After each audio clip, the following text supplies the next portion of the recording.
Today we're incredibly grateful to have Matt Runnalls on the Mental Health Mallee podcast. Matt, you've made the 7-hour drive all the way from Gippsland to be here with us today, and it was incredible to have you deliver an inspiring speech for our Northern Mallee leaders, participants this year, and to our community. And it's an absolute pleasure to have you on the podcast today. Why is mental health important to you?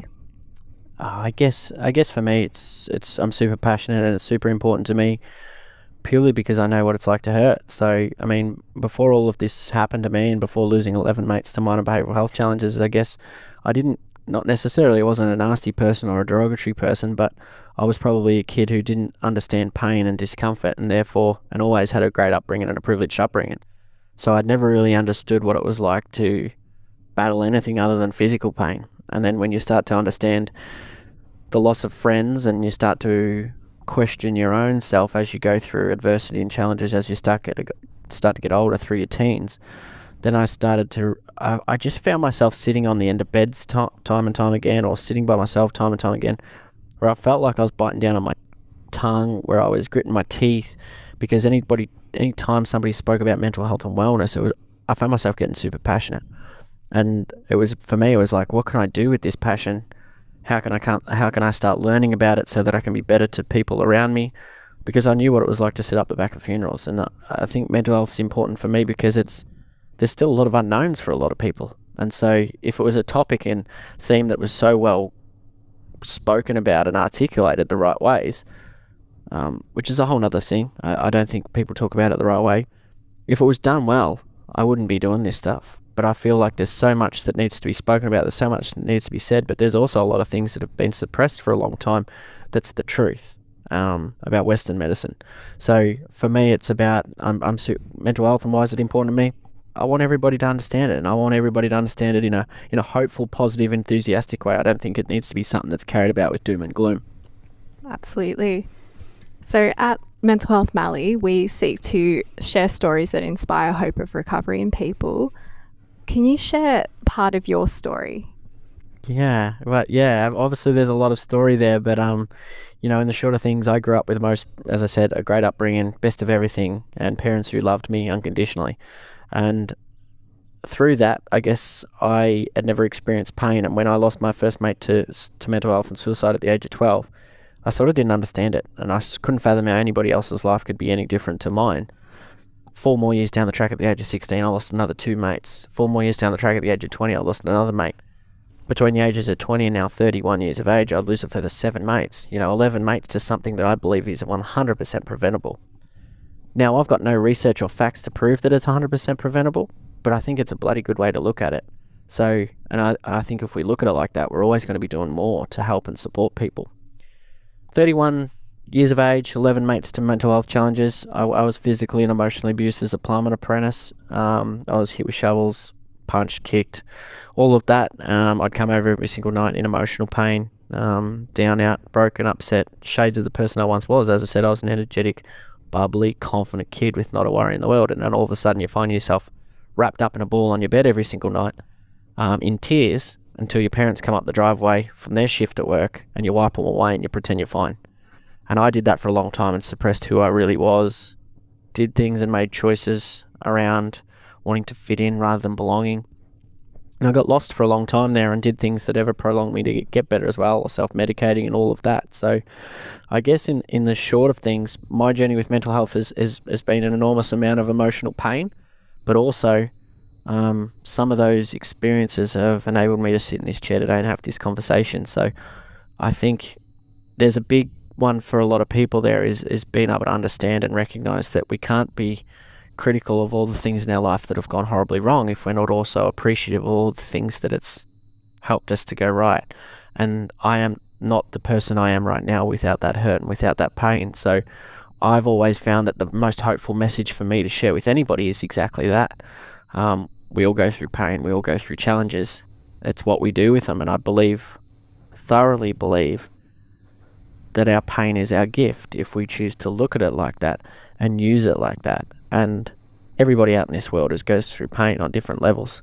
Doesn't matter if you've lost your pet goldfish or you've lost 11 mates to suicide, it hurts and it's valid and it belongs to you. So for me, it's stepping back and what can I do with this? What can I do to make sure that nobody else has to experience this? Or if they do experience this, what can I provide them that I utilized in those moments of time that might make it easier or simpler for them to come out the other side a better version of themselves? There's this quote by Lexi Panos: pain can be our greatest teacher if we allow it to be. I feel I can hear that in your story and how that's been an inspiration to guide you on the path you're on now. Yeah, I didn't have a clue what I was doing with, I was a plumber with no skills and qualifications in the mental health field, and I was purely driven off the back of losing those mates and that passion, and I've always had a good work ethic, so if I say I'm going to do something, I do it pretty well. And I just got involved in the field and wanted to learn about it, and selfishly I probably got into the field because I wanted to be understood myself, living with what I was experiencing and I wanted people to understand me. But in turn, I was able to learn more and more skills and tools and strategies about my mind and about my behavior and moods and choices that I was able to decipher through, sift through, and work out what works for me and incorporate that, what doesn't, and help other people to understand it, because it might work for them. And that's what the journey is. I'm 31 years of age. I've been in the field for 8 to 9 to 10 years doing this work, and I'm still studying, I'm still learning, because as I said, it's an untapped field that there's still so much to learn and decipher and work through. But everything that I study and research and read, I can either work out, does it go in my skill set or does it perhaps belong in someone else's? And I think that that's the best part about it. There's levels to this thing, and the more we learn, the more acceptance and education we have around it, then we level up. And it sounds cliche, but there's levels to everything in life, and I feel like this thing in here is so untapped. And I see now when I do reach different levels of my mind, it's almost like a big game of chess. You can see things coming from a mile away. You can make decisions with a lot more clarity and a lot more focus. And I guess you just want everybody else to live in that same way. You have so many conversations a day with people who aren't self-aware, and you just want to shake them. You just want to shake them to understand what's possible for themselves. But, you can't force anyone to do anything that they're not ready to do. But hopefully by encouraging them or leading by example or replicating what it looks like to live in hope, healing and recovery, that when the time's right, they will too. Yeah. I love what you've shared there. Every new level of life can demand a different version of us. If we were to go back to that point where you were a plumber and you made that transition into starting a non-profit organisation like Mindfull Aus, can you share with us a little bit about that transition and how you got started? Yeah, I always think about it. I'm like, who ever told me that running a charity would be a good idea? I wish I had known more. But no, I'm very grateful for my journey. But I think it was a matter of, I used to be under sinks, fixing fixtures and doing plumbing, and I would be under there in my own head. And I struggled to do the simplest of tasks because I was so unwell. But also I found myself, going to people's houses, working on appliances, asking myself, what is this doing for me? I'm making everybody else here happy, but am I happy? And am I healthy? And so it was a matter of, as a qualified plumber at the time, as a subcontractor, I remember just saying to my boss, I went over and did my first tour in America with Kevin Hines and Margaret Hines and the Kevin and Margaret Hines Foundation. And I was speaking over there, which was somewhat a dream come true for a young kid that jumped in the field. I got my opportunity over there, and I just come back and I said to my boss, I was still as a mental health advocate as a plumber, and he knew how passionate I was, and he'd been through things too. And I just remember saying to him, I'm not coming back. I'm not coming back. And he's like, well, what are you going to do? And I'm like, I'm going to run a charity. He's just like, I was running the charity as a Facebook group. That's all it was at the time, and it became a charity.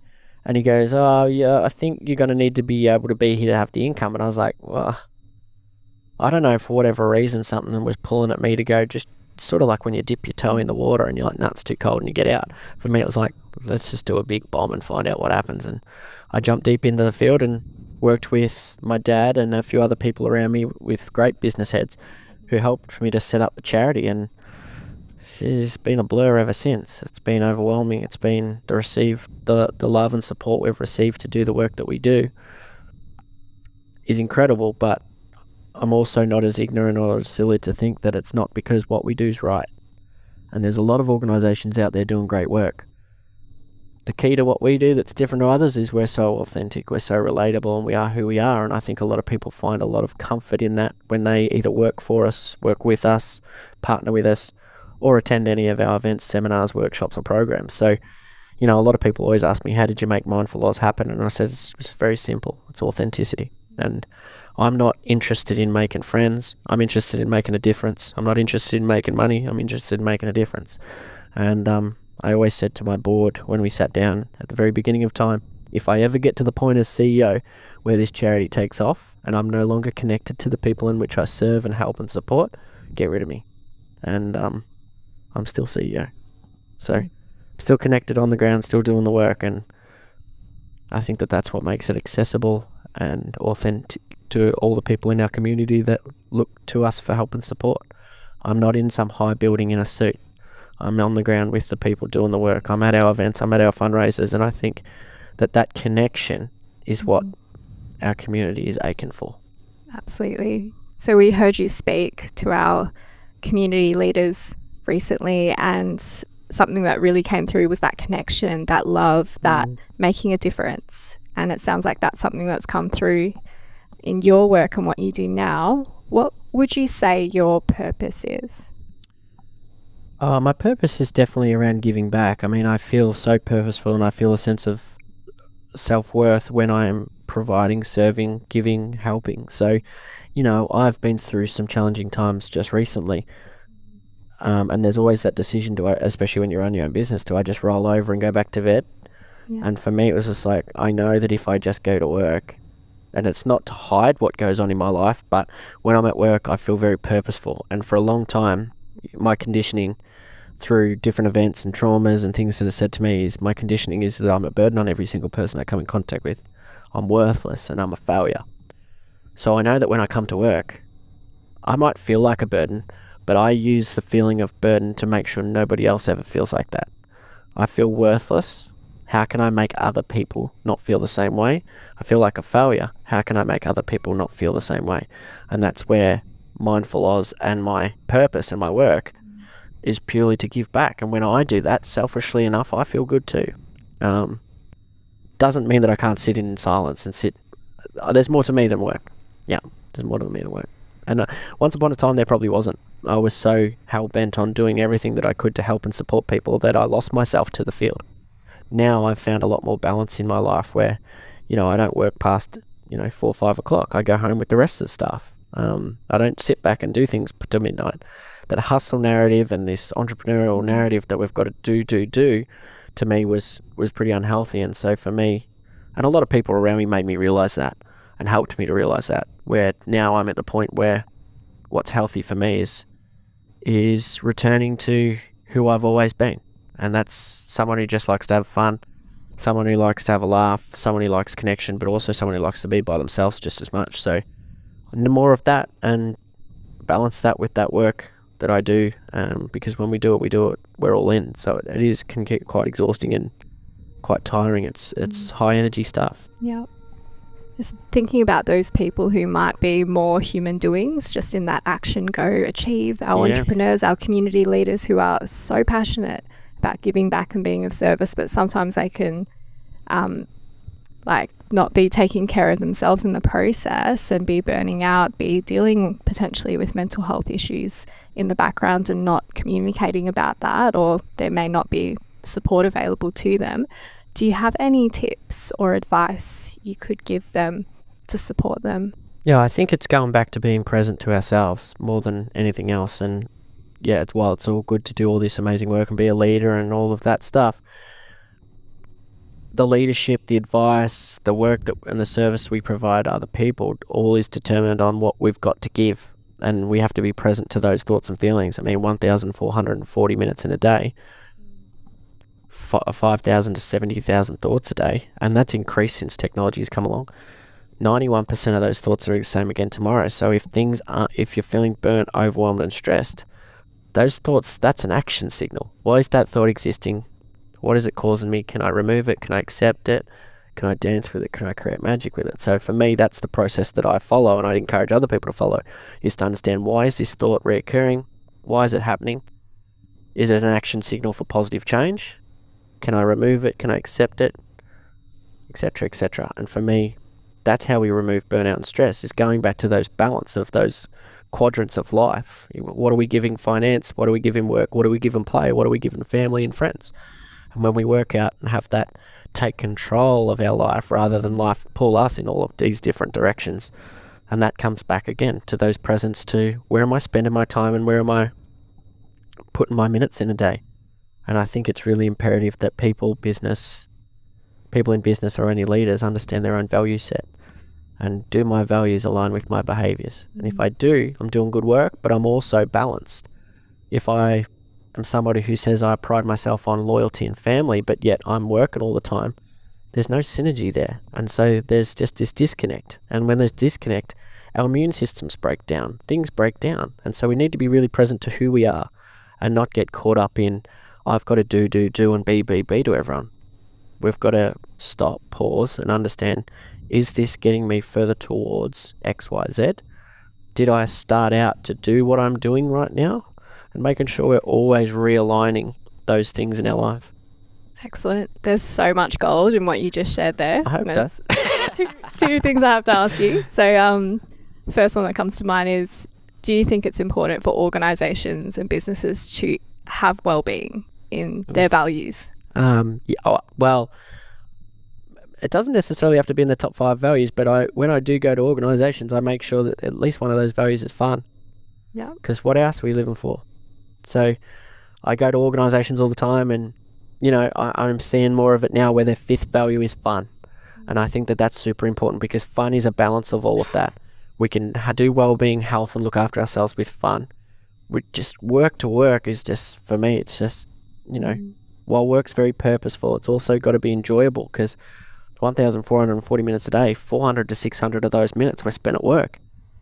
400 to 600 minutes of those were spent sleeping, which might be next to our loved ones, but the quality time we're spending in our life are the people at work. So if fun's not associated with those 400 to 600 minutes, well then why are we doing it? Yeah? Why are we doing it? This is so true. You've got me thinking now. Why is that not on our values? Why is it not on my personal values? Yeah, well, I do a lot of values exploration processes with a lot of organisations, and one I'm always encouraging is fun. And well-being's entailed in that, because that's what well-being looks like. It shouldn't be a chore. Well-being should be fun. Why do we meditate? It's fun. It's enjoyable. I learn more about myself. Why do I exercise? It's fun. It's enjoyable.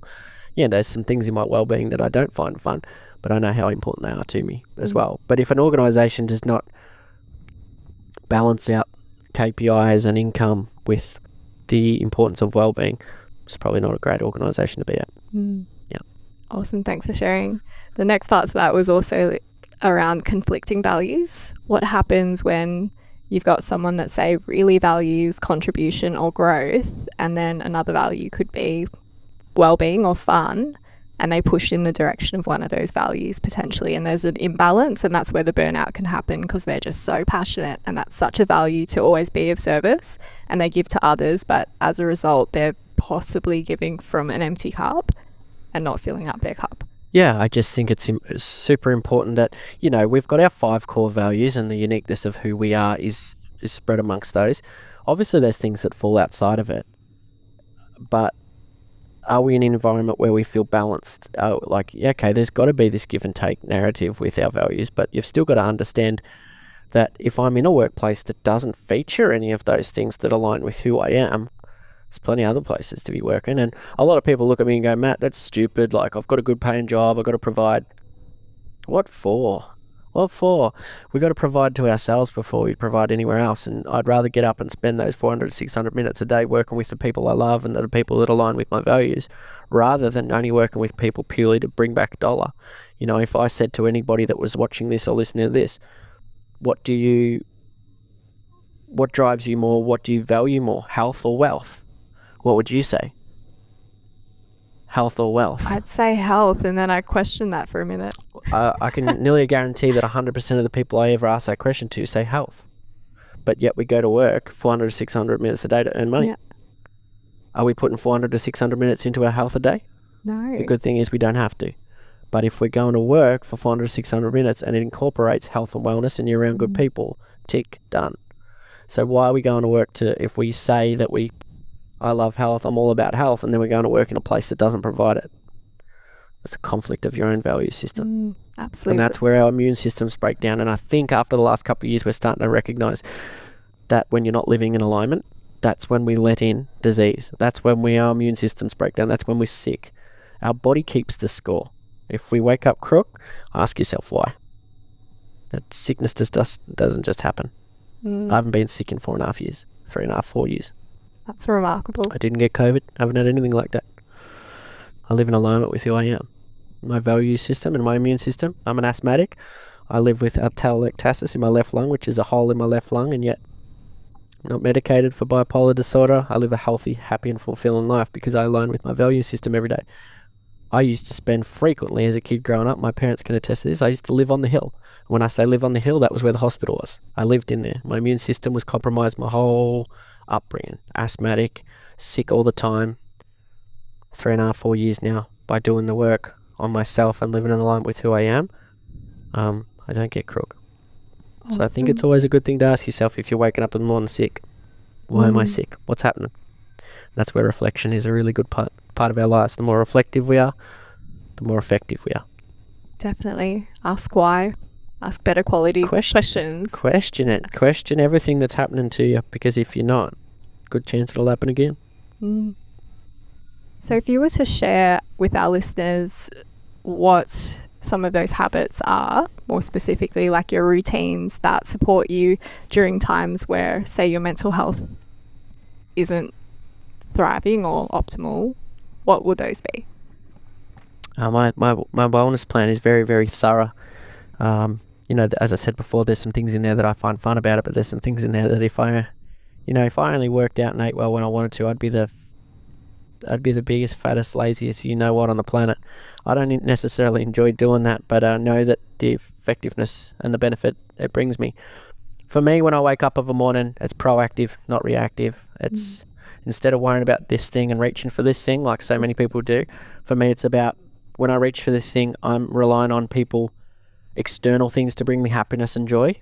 When I don't reach for this thing, it's about me now. What am I going to do today to make sure that if I set myself up in the first 90 minutes of a day, that's the most important 90 minutes of the day, I'll have an unbreakable one. So when I get out of bed, it's mindfulness, it's meditation, it's cold showers.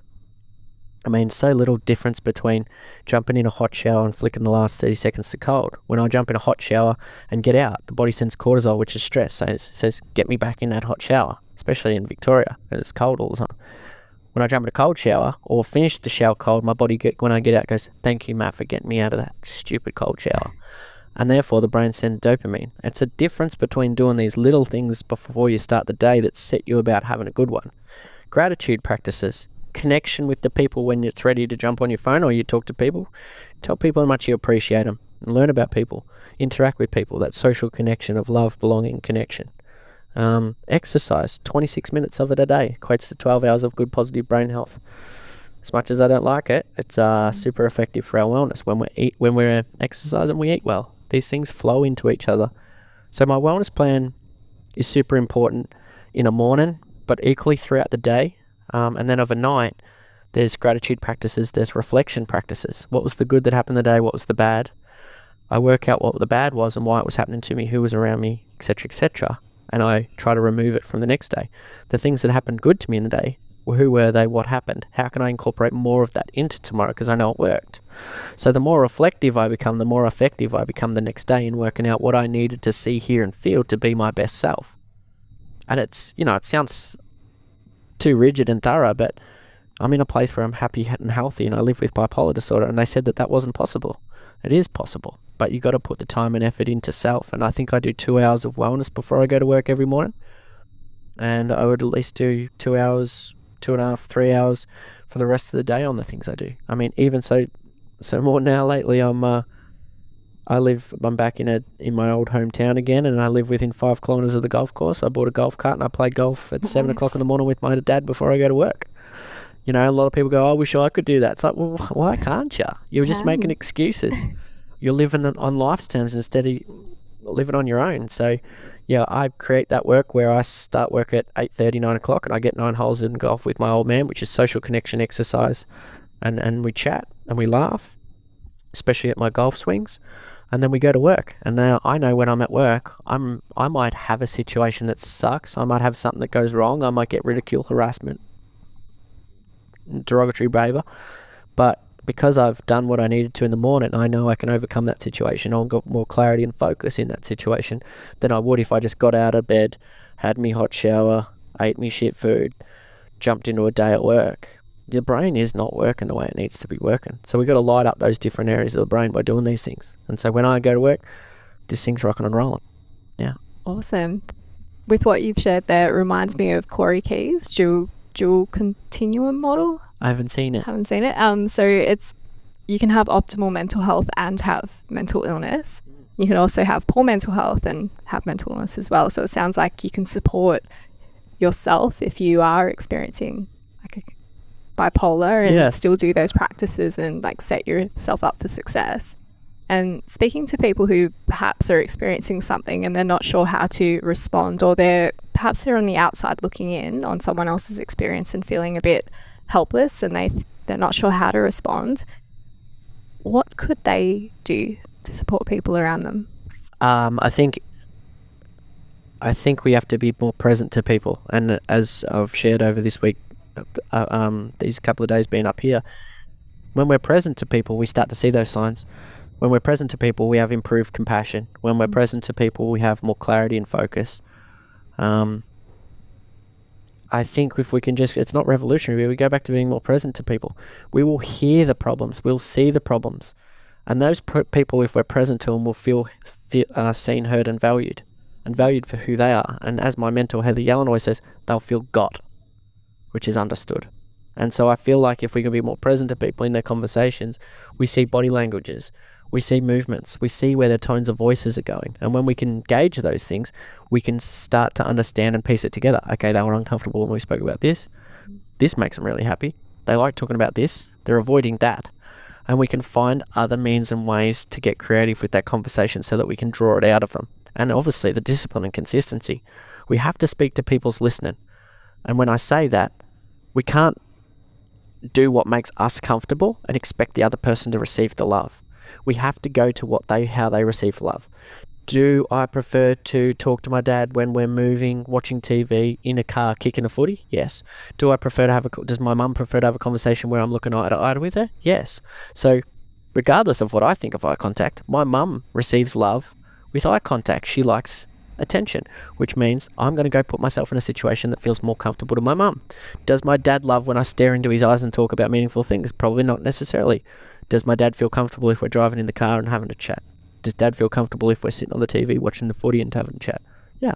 So let's do it that way. Go to where people receive their love rather than being as ignorant as to think that, oh, I feel comfortable, so they must. And I think that's a big me, little you thing. That's this is what makes me feel good. They should feel it. It's like, no. Let's go to where we both receive and feel the love. And I think that that's really important. And, I'm seeing primary school teachers now ask their kids about their love languages and things like that. And I think that's super important. If I'm running a class of 30 young kids, I'm going to find out their love languages, because then I know how to speak to each kid differently.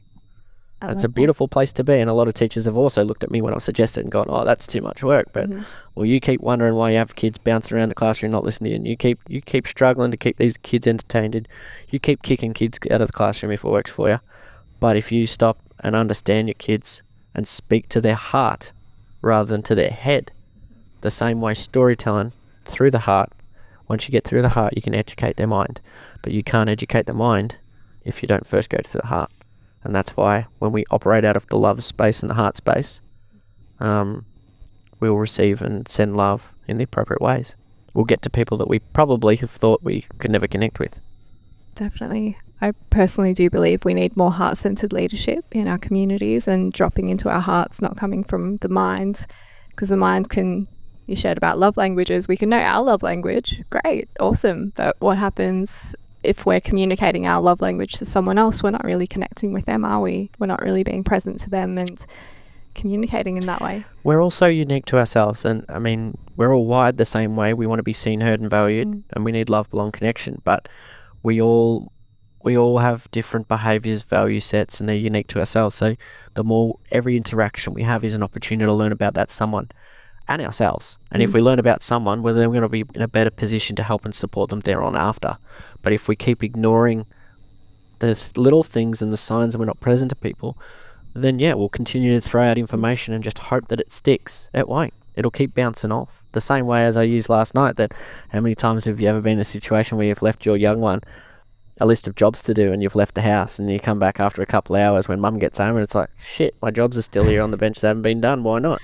And that's because we're not speaking to the listening of the kids. We're just hopeful, wishful thinking to put a list on the kitchen bench and think that it's going to get ticked off.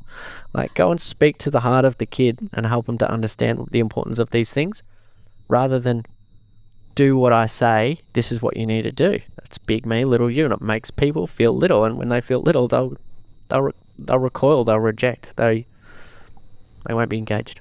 Can we ask what your love language is? Yeah, I'm big on quality time and physical touch.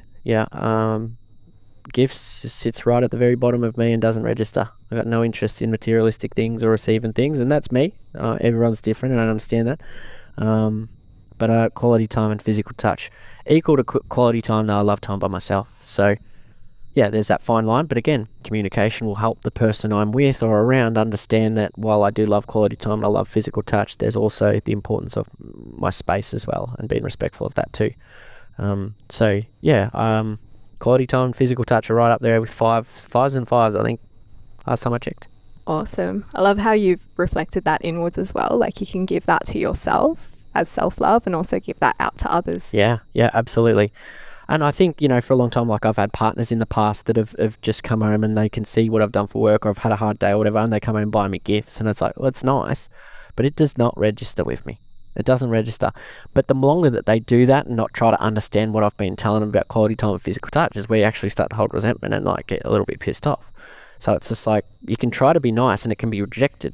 It can be really rejected if you're not listening to how they receive the love. And that's where a lot of our parents, teachers, hell, even psychologists are going wrong. Yeah, they're not listening to the individual in front of them. They're coming from a place of, I'm the expert, you need to listen to me. And doesn't work.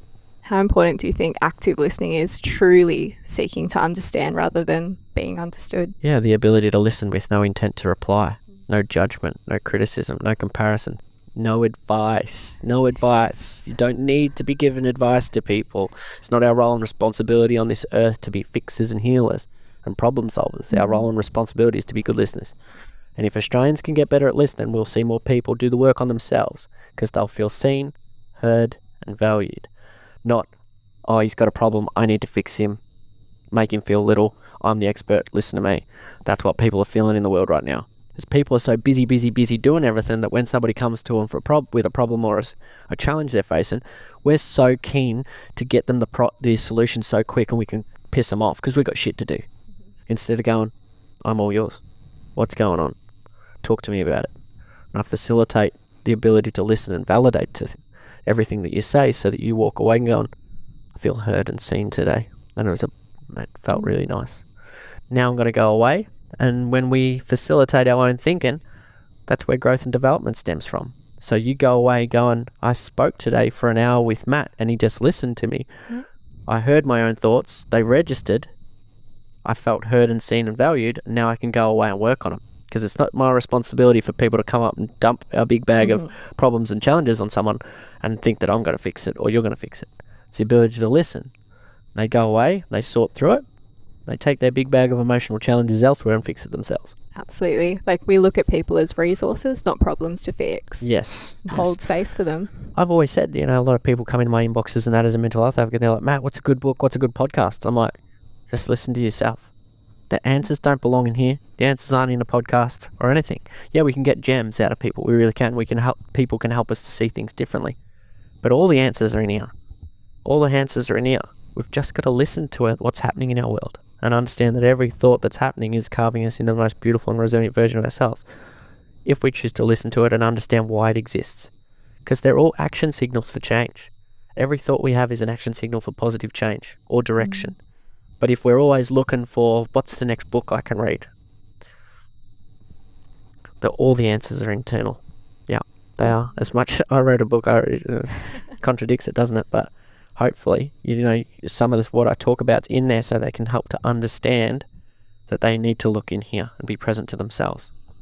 So if we were to zoom out, like on a community level, because we're talking about the self, and we can't lead, we can't create change if we're not self-aware and doing the inner work on ourselves.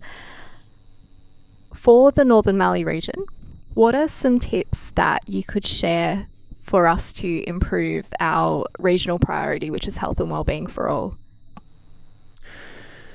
Probably first and foremost is to understand the community. So we can't be building policies and structures and phased planning without understanding what our community needs. And that's where you need to be connected to our community and understand what's hurting them the most. I think, as I shared last night, the first thing that ever happens when I'm creating any sort of whole community approach is to understand or to ask the question, what is the biggest pain point? What is challenging you the most? And if we had a blank canvas and all the pain in the world, what would we paint for this world? What would we paint for this community? And then you bring in the people that can do the painting. Not to believe that we've got to go it all alone. There's experts in this field for a reason. We need to utilise and tap into them. There's some really good organisations out in this community that are doing fantastic work. Let's make more people aware of them.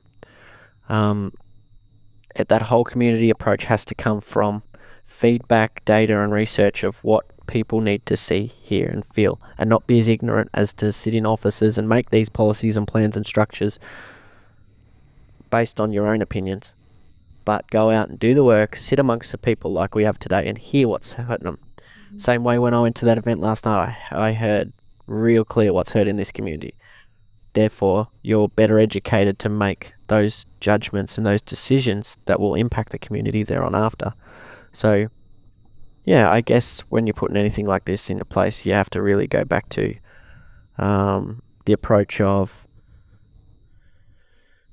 like what I see in the mental health field right now, we're so content on being at the bottom of the cliff instead of being at the top of it, talking to people and understanding people so they don't end up at the bottom of it. But we want to clean up things rather than change things. So it's about understanding the cause rather than a cure. So go back to the root problem of things rather than the end result of things. And I think if we think with that preventative approach, not an intervention approach, we'll be much better in how we develop and plan for well-being within our communities. And as I was sort of saying last night, I think that there's an element of creativity and enthusiasm that needs to be brought to well-being. We put things in and nobody attends it. Why? We got to ask ourselves, why are people not attending it?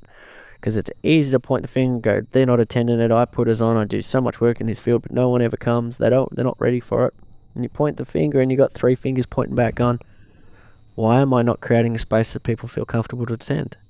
Is that Mindfull Aus? We put on Sunday events for 500 people from the community to come in and talk about mental health. How can we get 500 people in? Because we listen to them. What do they want to see, hear and feel? And we can't be as ignorant as to think that what we believe works is what they want. Yeah. So it still applies to community, like the conversation we were having earlier, like seek to understand, listen, hold space for community, have those conversations, ask the questions, ask the hard questions sometimes too. Yeah, we've got to be more present to people. There's a lot of good work, got a lot of good work happening out there, a lot of good people doing really great work with potential to do even greater work. But there's a disconnect between their community and the decisions they're making. Yes. Take feedback from things. Be open to criticism. That's vulnerability. It's being open to wounds. But being whole and a whole community approach is the ability to heal those wounds. And I think that we sometimes get that wrong. We're making decisions based on what we think would work rather than knowing what would or what people want. Not how questions, where it amplifies the problem, but why questions. Why are we doing it? Let's get to work. It's interesting with what you're sharing. It seems like in some ways we react to the problem rather than seek to understand like why it's happening in the first place. And there's that metaphor, instead of pulling people out of the stream, why are they falling in the first place? Correct. We can't overcome a problem that's happening in the community at the same level of understanding in which created the problem. So if there's problems happening out in that community right now, we can't address those problems with the same level of education and understanding as we had when they occurred. Learn about it. Why is it happening? Get to know people. Speak to people. get people's thoughts, and attack it with a better level of understanding. We can always be better. Awesome. This has been such a great conversation, Matt. Thank you so much for your time. Are there any final words of inspiration that you could leave our listeners with? I don't know that I class myself as very inspirational, but I think it's important for people out there to understand that no matter what challenges, thoughts, feelings, pain, discomfort, setbacks, adversity that you're experiencing, is to understand that all of it is happening for you and not to you. 1,440 minutes in a day, starting now, starting tomorrow, starting whenever. 1,440 opportunities to make a difference in the life of the person sitting next to you. We just have to prioritize it and value it. And when we do, we'll see a difference out in that community. But what it takes for people to be brave with their life, to not shoot shots from the cheap sheets, but to get involved, get their hands dirty, and don't ever think you're too small to make a difference in this world.